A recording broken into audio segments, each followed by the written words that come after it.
Whenever I do a post on social media about using shellac, I always get a lot of comments, questions, and direct messages. And it's tough to explain the process in a short 1 minute post. So I wanted to take this opportunity to shoot this short little video for my YouTube channel explaining the process of making it and using it. There are a lot of pros to using shellac, and while this video is not really about the pros and cons, for me it's one of the best finishes that showcases the beauty of wood. It can also be applied to the inside of boxes and drawers because it won't go rancid and stink them up like oil-based finishes will. It doesn't offer a lot of protection, such as in the case of outdoor furniture, but for almost all other projects, it offers plenty. I've never really had any good luck with store-bought shellac. I've always found that it's too thick, and even when I thin it down, whether the instructions say so or not, it still doesn't quite work out the same as when I make my own. So when you talk about shellac, you're going to hear 1 pound, 2 pound, 3.67445679 pound cuts. I don't really make shellac that way. I make it so that it looks like weak apple juice. Now that's not a very scientific way of measuring shellac, but I'll show you how to get there, and it's not a difficult process, and you'll be able to adjust it one way or the other. If I'm going to guess at my formula, I'm going to say I'm somewhere between a 1 and 2 pound cut, and that's because I'd rather put on a few more thin coats than 1 or 2 thick coats. Like most things in woodworking, there are more than a few ways of doing the exact same thing. If you watched any YouTube videos or read any articles on the subject, you'll see that each author has their own method, possibly passed down from the Egyptians and so on down the line. This is what works well for me, and I encourage you to find a method that works best for you. I'm positive you're going to find that this method will get you amazing results, but at the end of the day, tinker with it so that you get even better results for the methods that you use. I make my own shellac from flakes because I'm in full control of the ingredients and the proportions of which I apply them to each other.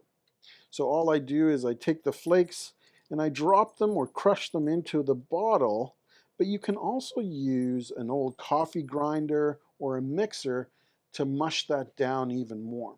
However, leaving them in flakes like these doesn't really slow you down that much. I also like using bottles with thin necks because it's much easier to apply to the pad when we go to use the shellac. Now you can thin the shellac down with either denatured alcohol, but I also like using this shellac thinner from Lee Valley Tools. We're going to adjust our recipe on the fly, so don't add too many flakes or a lot of thinner. If you do, it's not the end of the world because we can still pour some out or add more shellac flakes as needed. So after adding a small amount of shellac to the bottle, add a small amount of thinner, leaving room to add some more.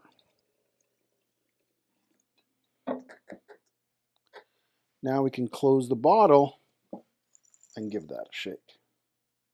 Whenever you make your own shellac, it's a good idea to start the process about half a day to a full day before you actually need it.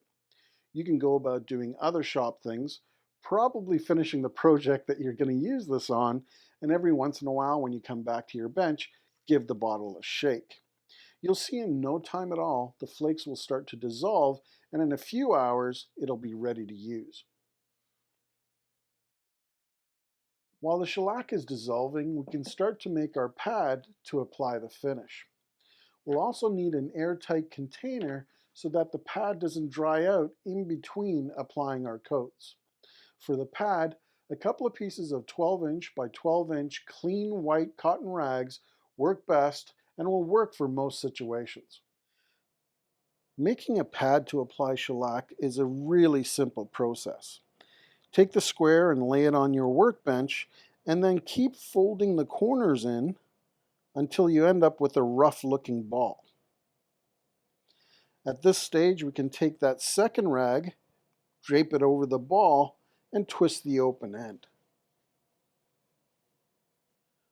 Sometimes due to sharp edges, I'll find that the pad will either fray or tear. If that happens, I simply take it apart, shift the position of the ball, and now I have a fresh edge that is still loaded with shellac, and I can continue applying coats.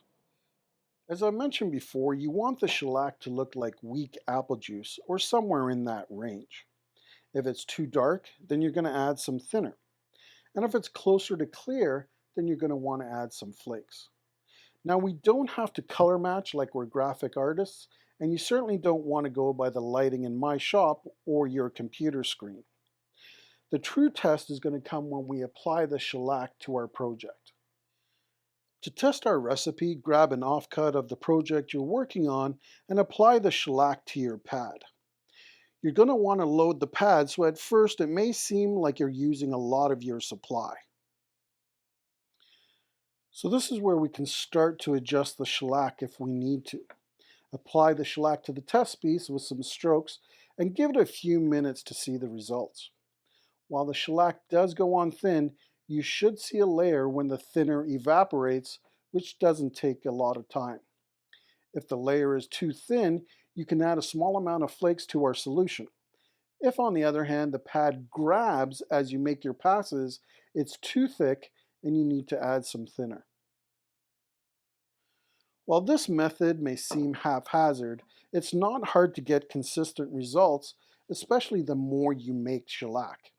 You can also adjust the formula to lay down more by adding flakes, or alternatively add more thinner for thinner coats.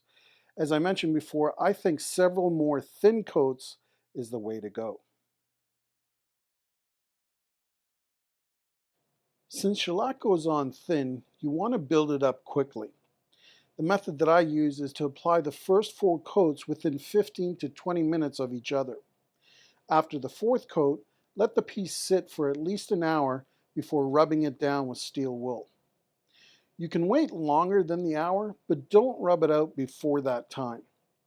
You want to let it fully cure, and that's the reason to let it rest for at least an hour after the 4th and before the 5th coat. Each subsequent layer is given at least an hour more before being hit with steel wool. What I mean is that at least 2 hours are required between the 5th and 6th coat, then at least 3 hours between the 6th and the 7th, and so on down the line. After the 4th coat and each coat thereafter, we're going to rub out the shellac with steel wool. 4/0 is about the right grit. When you're picking out steel wool, make sure it's made for furniture, because utility grade steel wool might contain some oils which will wreck your finish.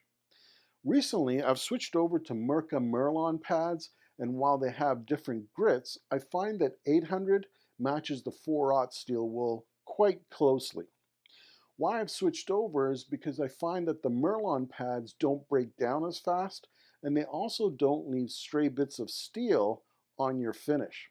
And that can be a problem if you have open grained woods. After cutting a piece of steel wool or the Merlon pad, rub down your surface, and although it may seem like we're removing all the finish that we've applied, we're actually on our way to creating a really beautiful finish. Brush off any remnants of our rub down and get ready to apply the 5th coat. We're going to repeat the process of applying our finish, giving an extra hour in between each coat, rubbing it down, brushing it off, and applying subsequent coats. I typically apply 7 coats, but have also applied as much as 10 or 11. After 7, I stop and take a look, and if it needs any more, I'll start applying, repeating the same process over and over. I think applying at least 6 coats is the minimum when using this cut of shellac. One of the benefits of shellac is that it doesn't really matter if there's dust in the air from doing other things in your shop, like working on your next project, since we rub it out in between coats. Obviously, a clean environment is better for your work, but more importantly for your lungs. I also typically wear the surgical style of gloves to not only keep my hands clean, but also the surface free of my fingerprints. Like the dust, the fingerprints can be cleaned with the scrub pad, but why create extra work for yourself?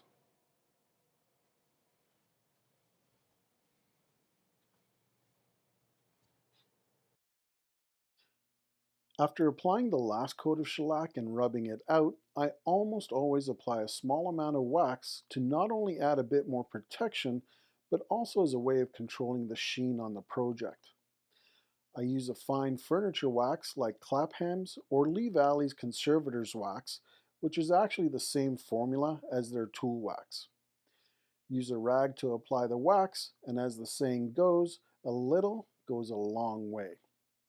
Give it a bit of time, like 5 or 6 minutes to harden, then buff it with a clean cotton rag for a slightly more shiny look. Alternatively, if you're more like me and prefer a subtle satin finish, use a zero grit 3M white buffing pad. There's plenty of latitude for shellac both in the recipe and in the way that it is applied. The method that I've just covered by no means is rigid, and I don't think it needs to be. If, on the other hand, you want a bit more precision, there's nothing wrong with measuring the amount of flakes and thinner that you use for that perfect solution. Give shellac a try. I think you're going to be very impressed in the results that you get.